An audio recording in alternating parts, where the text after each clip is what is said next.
ദൈവിക തൃത്വത്തെക്കുറിച്ചും അതോടൊപ്പം ദൈവത്തിന്റെ ആത്മാവ്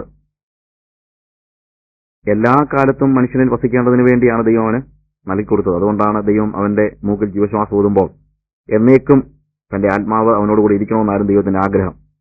എന്നാൽ മനുഷ്യവർഗം ദൈവത്തിന്റെ ആത്മാവിനെ വകവയ്ക്കാതെ പല രീതിയിൽ, അല്ലെങ്കിൽ ഒരു ജഡം എന്നതുപോലെ, നമ്മുടെ കർത്താവ് പറയുന്നത്, അവൻ എന്റെ ആത്മാവ് എന്നേക്കും അവനിൽ വസിക്കയില്ല, അല്ലെങ്കിൽ അവനോട് വാദിച്ചുകൊണ്ടിരിക്കത്തില്ല, അവൻ ജഡമല്ലോ.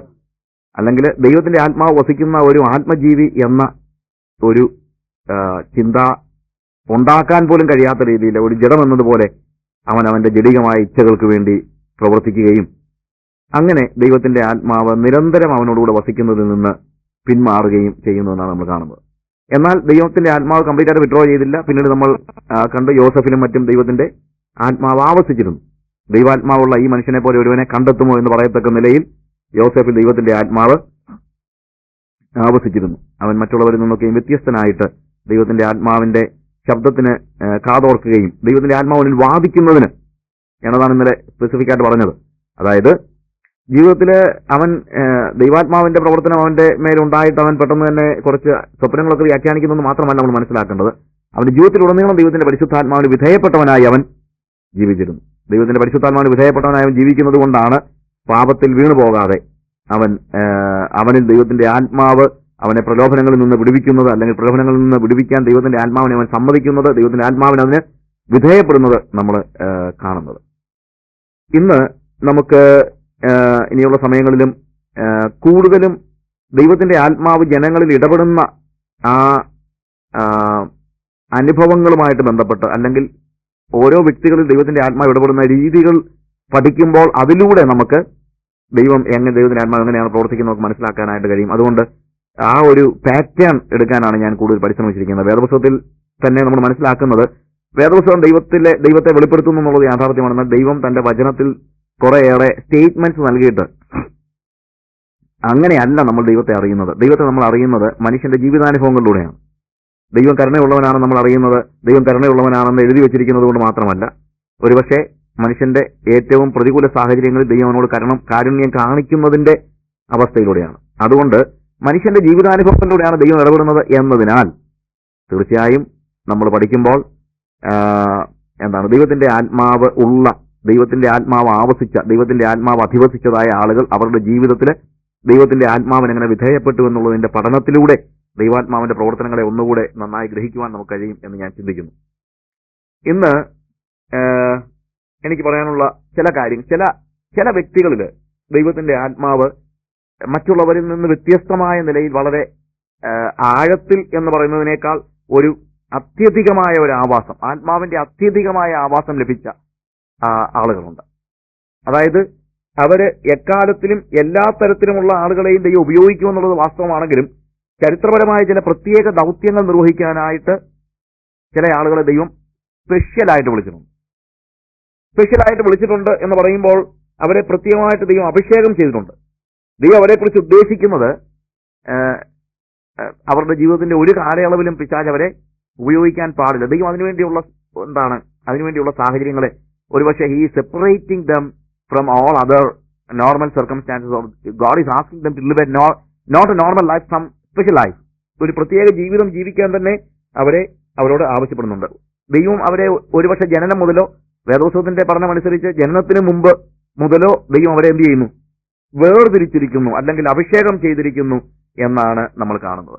അങ്ങനെയുള്ള ആളുകളുടെ ചില ഉദാഹരണങ്ങൾ പഠിക്കുമ്പോൾ ദൈവം സ്പെസിഫിക് ആയിട്ട് ചില കാര്യങ്ങൾക്ക് വേണ്ടി ഉപയോഗിക്കുന്നതിന്റെ പ്രത്യേകത നമുക്ക് മനസ്സിലാക്കാനായിട്ട് പറ്റും. പഴയ നിയമത്തിലെ അതിന്റെ പ്രധാനപ്പെട്ട ഒരു ഉദാഹരണമാണ് മോശയുടെ കാര്യമാണ് ഞാൻ പറയാൻ ഉദ്ദേശിക്കുന്നത്. പഴയ നിയമത്തിലെ ഏറ്റവും പ്രാധാന്യം അർഹിക്കുന്ന ഒരു ഉദാഹരണമാണ് മോശ. പുതിയ നിയമത്തിൽ നമുക്ക് ഇതിന് ഉദാഹരണമായി എടുക്കാൻ പറ്റുന്ന വ്യക്തി യോഹന്നാൻ സ്നാപകനാണ്. ഞാൻ ഇതിനെക്കുറിച്ച് മോശയെക്കുറിച്ച് എന്ന് പറയാൻ ഉദ്ദേശിക്കുന്നത്, അതിന് മുമ്പായിട്ട് യോഹന്നാൻ സ്നാപകന്റെ കാര്യത്തെക്കുറിച്ച് നമ്മളൊന്ന് ആലോചിച്ച് നോക്കിയാൽ അവിടെ അവന്റെ വരവിനെക്കുറിച്ച് നേരത്തെ തന്നെ പ്രവചനങ്ങൾ ഉണ്ട്. ദൈവാത്മാവ് അവനിൽ വെളിപ്പെടുന്നതിന് മുമ്പേ തന്നെ അവനെ, അല്ലെങ്കിൽ അവൻ ഭൂമിയിൽ ജനിക്കുന്നതിന് മുമ്പ് തന്നെ അവന്റെ വരവിനെ കുറിച്ചുള്ള പ്രവചനങ്ങൾ നമുക്ക് ഓൾഡ് ടെസ്റ്റമെന്റിൽ കാണാനായിട്ട് കഴിയും. യെശയ്യാവിന്റെ പ്രവചനം 40-ാം അധ്യായം 3-ാം വാക്യത്തിൽ എന്താ പറയുന്നത്? ഇതാ മരുഭൂമിയിൽ വിളിച്ചു പറയുന്ന ഒരു ശബ്ദം. അവൻ അവനെക്കുറിച്ച് തന്നെ മനസ്സിലാക്കിയത് അങ്ങനെയാണ്. മരുഭൂമിയിൽ വിളിച്ചു പറയുന്ന ശബ്ദം, a voice that of the one calling in the desert, a voice. He himself consider himself as a voice.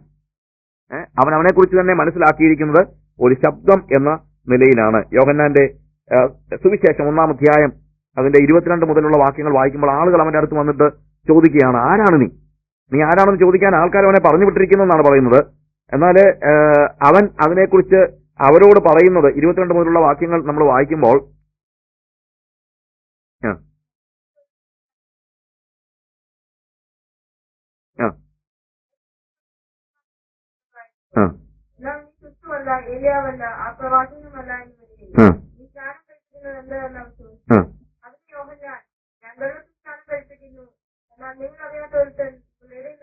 നോക്കുക.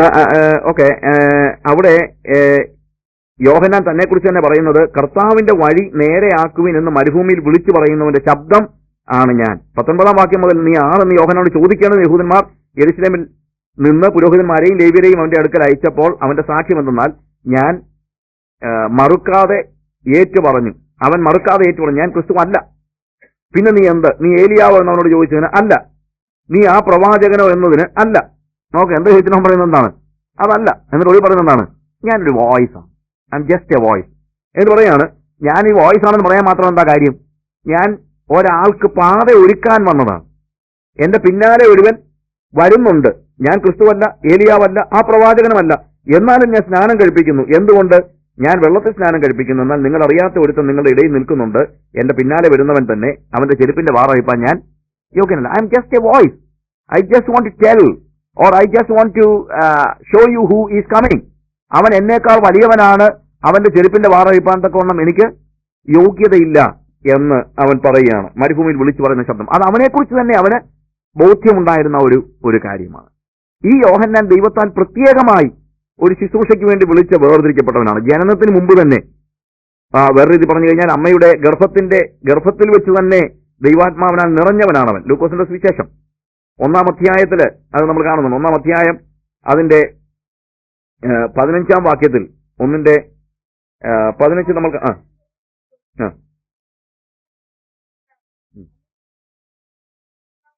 നോക്കുക. സെഖര്യ പുരോഹിതനോട് ദൂതൻ പ്രത്യക്ഷനായി പറയുന്ന കാര്യമാണ്, അവൻ കർത്താവിന്റെ സന്നിധിയിൽ വലിയവനാകും, വീഞ്ഞും മദ്യവും കുടിക്കയില്ല, അമ്മയുടെ ഗർഭത്തിൽ വെച്ച് തന്നെ പരിശുദ്ധാത്മാവിനാൽ നിറയും. അമ്മയുടെ ഗർഭത്തിൽ വെച്ച് തന്നെ പരിശുദ്ധാത്മാവിനാൽ നിറയും എന്നാണ് പറയുന്നത്. നോക്ക്, ഇവിടെ ഞാൻ പറയാൻ ഉദ്ദേശിച്ച കാര്യം ഒന്നെന്ന് ചോദിച്ചു കഴിഞ്ഞാൽ, യോഹന്നാൻ കുറെ കാലങ്ങൾ കഴിഞ്ഞതിന്, അല്ലെങ്കിൽ ജനിച്ച് കുറെ കാലങ്ങൾ കഴിഞ്ഞ് ജീവിച്ച് അത് കഴിയുമ്പോഴത്തേക്ക് ഒരു കോളിംഗ് ഉണ്ടായി വരികയല്ല. ദൈവം അവനെ എന്ത് ചെയ്തിരുന്നു? ജനനത്തിന് മുമ്പ് തന്നെ വേർതിരിച്ചിരുന്നു. ഇങ്ങനെ വേർതിരിക്കപ്പെട്ട ആളുകൾ അത്ര കൂടുതലൊന്നുമില്ല, വളരെ കുറച്ച് ആളുകളേ ഉള്ളൂ. പക്ഷെ അങ്ങനെയും ദൈവം ആളുകളെ വിളിച്ച് വേർതിരിച്ചിട്ടുണ്ട് എന്ന് പറയാനാണ്. 1-ാം അധ്യായത്തിന്റെ തന്നെ ലൂക്കോസിന് വിശേഷം 1-ാം അധ്യായം 41-ാം വാക്യത്തിൽ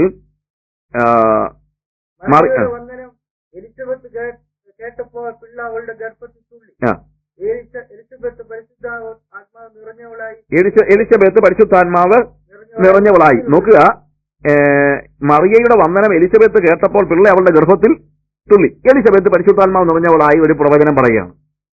സെഖര്യാവിന്റെ കാര്യം അതിന്റെ 61-ാം വാക്യത്തിൽ അവന്റെ അപ്പനായ സെഖര്യാവ് പരിശുദ്ധാത്മാവ് നിറഞ്ഞവനായി പ്രവചിച്ച് പറഞ്ഞത്. അപ്പൊ ഞാൻ ആലോചിച്ചു, വലിയ അത്ഭുതമൊന്നുമില്ല യോഹന്നാൻ ഗർഭത്തിൽ വെച്ച് തന്നെ പരിശുദ്ധാത്മാവിൽ നിറഞ്ഞത്. കാര്യം ഇവന്റെ അപ്പനും സമയം കിട്ടിയാൽ പരിശുദ്ധാത്മാവിനെ നിറയും, അമ്മയും സമയം കിട്ടിയാൽ പരിശുദ്ധാത്മാവിനെ നിറയും. പിന്നെ കൊച്ച് ഗർഭത്തിൽ വെച്ച് തന്നെ പരിശുദ്ധാത്മാവിനെ നിറഞ്ഞില്ലെങ്കിലല്ലേ അത്ഭുതമുള്ളൂ. നമ്മള് എല്ലാ രീതിയിലുള്ള ജീവിതം ജീവിച്ചു കഴിഞ്ഞിട്ട് കുറെ കഴിഞ്ഞ് ചെറുക്കൻ എല്ലാ പ്രശ്നങ്ങളും ഉണ്ടാക്കി കഴിയുമ്പോൾ പാസ്റ്റർ എടുത്ത് വന്നിട്ട് പറയും, എന്തുവാ പാസ്റ്റർ അവന് വേണ്ടി പ്രാർത്ഥിക്കും, അവൻ ഇതുവരെ അഭിഷേകം പ്രാപിച്ചില്ല പാസ്റ്റർ. അവനെങ്ങനെ അഭിഷേകം പ്രാപിക്കുന്നത്? അഭിഷേകം പ്രാപിക്കണമെങ്കിൽ അപ്പനും അമ്മയും ആ രീതിയിൽ ജീവിക്കണം, അല്ലെ പിന്നെ എങ്ങനെ അഭിഷേകം പ്രാപിക്കുന്നത്? എല്ലാവരുടെയും കുഴപ്പം എന്താണ്? അഭിഷേകം പ്രാപിച്ചില്ല അല്ലേ? ഞാനിപ്പോഴും സാധാരണ കേൾക്കുന്ന കാര്യമായതുകൊണ്ടായി പറയുന്നത്. ഞാൻ പറഞ്ഞെന്താണെന്ന് ചോദിച്ചു കഴിഞ്ഞാൽ, ഇവിടെ സെഖര്യാവ്, അവന്റെ ഭാര്യ എലിസബത്ത്, ഇവരൊക്കെയും പരിശുദ്ധാത്മാവിനാൽ നിറഞ്ഞവരും അങ്ങനെ പരിശുദ്ധാത്മാവിൽ നിറഞ്ഞ് പ്രവചനങ്ങളെ പറയുന്നവരുമായതുകൊണ്ട് എന്ത് സംഭവിക്കുന്നു? യോഹന്നാനും എന്ത് ചെയ്യുന്നു? അവന്റെ അമ്മയുടെ ഗർഭത്തിൽ വെച്ച് തന്നെ പരിശുദ്ധാത്മാവിനാൽ നിറഞ്ഞു എന്നാണ് പറയുന്നത്. പരിശുദ്ധാത്മാവിനാൽ നിറഞ്ഞ് അവന്റെ അപ്പൻ മകനെ കുറിച്ച് പറയുന്ന ഭാഗം ലൂക്കോസിന്റെ വിശേഷം 1-ാം അധ്യായത്തിന്റെ 76 മുതലുള്ള വാക്യങ്ങളിൽ അത് കാണുന്നത്, നീയോ പൈതലെ അത്യുന്നതിന്റെ പ്രവാചകൻ എന്ന് വിളിക്കപ്പെടും, കർത്താവിന്റെ വഴി ഒരുക്കുവാനും നമ്മുടെ ദൈവത്തിന്റെ ആർദ്രകരുണയാൽ അവന്റെ ജനത്തിന് പാപമോചനത്തിന്റെ രക്ഷാപരിജ്ഞാനം കൊടുപ്പാനുമായി നീ അവന് മുമ്പായി നടക്കും. ഇരുളിലും മരണനിരളിലും ഇരിക്കുന്നവർക്ക് പ്രകാശിച്ച് നമ്മുടെ കാലുകളെ സമാധാന മാർഗത്തിൽ നടത്തേണ്ടതിന് ആ ആർദ്രകരുണയാൽ ഉയരത്തിൽ നിന്ന് ഉദയം നമ്മെ സന്ദർശിച്ചിരിക്കുന്നു. എന്നിട്ട് എന്താ പറയുന്നറിയാം? പൈതൽ വളർന്നു, ആത്മാവിൽ ബലപ്പെട്ടു. അവൻ ഇസ്രായേലിനെ തന്നെത്താൻ വെളിപ്പെടുത്തുന്ന നാൾ വരെയും കാണിക്കുന്ന നാൾ വരെയും മരുഭൂമിയിൽ ആയിരുന്നു. പൈതൽ വളർന്നു, ആത്മാവിൽ ബലപ്പെട്ടു. കാര്യം അവൻ ജനിക്കുന്നതിന് മുമ്പേ ആത്മാവിൽ നിറഞ്ഞവനാണ്. അതിനുശേഷം അവനുണ്ടായിരുന്ന സാഹചര്യം ഒന്നാണ്, അപ്പനും അമ്മയൊക്കെ അവനെ ആത്മാവിൽ ബലപ്പെടാനായിട്ട് പ്രോത്സാഹിപ്പിക്കുകയാണ്. കാര്യം നീയോ പൈതലെ എന്ന് പറഞ്ഞ് കുഞ്ഞ് ജനിച്ചു കഴിഞ്ഞപ്പോഴത്തേക്ക് എന്താണ്, നീയോ പൈതലെ, നീ എനിക്ക് എന്താണ് പണം കൊണ്ടുവരുമെന്നോ, നീ എഞ്ചിനീയർ ആകുമെന്നോ, നീ ഡോക്ടർ ആകുമെന്നോ, നീ IAS ഓഫീസർ ആകുമെന്നോ അല്ല പറഞ്ഞത്. ആണോ? നമ്മുടെയൊക്കെ പ്രശ്നം അതാണ്. അങ്ങനെയുള്ള പിള്ളേർ അങ്ങനെ പോകത്തുള്ളൂ. നമ്മൾ പിള്ളേരെ എങ്ങനെ വളർത്തുന്നു അങ്ങനെ പോകത്തുള്ളൂ. നമ്മുടെ ഹൃദയത്തിന്റെ ആഗ്രഹം എന്താണ്? ഇവൻ പറയാണ് നീയോ പൈതലെ എന്ന് പറയുന്നത് എന്താണ്? നീ അത്യുന്നതന്റെ പ്രവാചകൻ എന്ന് വിളിക്കപ്പെടും, നീ കർത്താവിന്റെ വഴി ഒരുക്കും. അവനെക്കുറിച്ചുള്ള അവന്റെ പ്രതീക്ഷകൾ, അപ്പന്റെ പ്രതീക്ഷകളെല്ലാം പറയുകയാണ്. പ്രതീക്ഷകൾ ദൈവാത്മാവിൽ പറയുകയാണ്, അല്ലേ? ദൈവാത്മാവിൽ പറയുകയാണ്. അതുകൊണ്ട് എന്താണ്, അവൻ വളർന്നു വരുമ്പോഴത്തേക്ക് എന്താ അവിടെ കാണുന്നത്? പൈതൽ വളർന്നു, ആത്മാവിൽ ബലപ്പെട്ടു പോന്നു. ആത്മാവിൽ ബലപ്പെട്ടു പോന്നു. യോഹന്നാന്റെ വളർച്ചയിൽ ആത്മനിറവുള്ളവനായിട്ടാണ് അവൻ വളരുന്നത്. അവൻ ഇസ്രായേലിനെ തന്നെത്താൻ കാണിക്കും വരെ മരുഭൂമിയിൽ ആയിരുന്നു. ആത്മാവിൽ ബലപ്പെട്ട് വന്നപ്പോഴത്തേക്ക് ആത്മാവിനോട് കമ്മ്യൂണിക്കേറ്റ് ചെയ്യാൻ തുടങ്ങി. So when you are strengthened by the Holy Spirit, when you give yourself to the Holy Spirit, then certainly the Holy Spirit will communicate with you.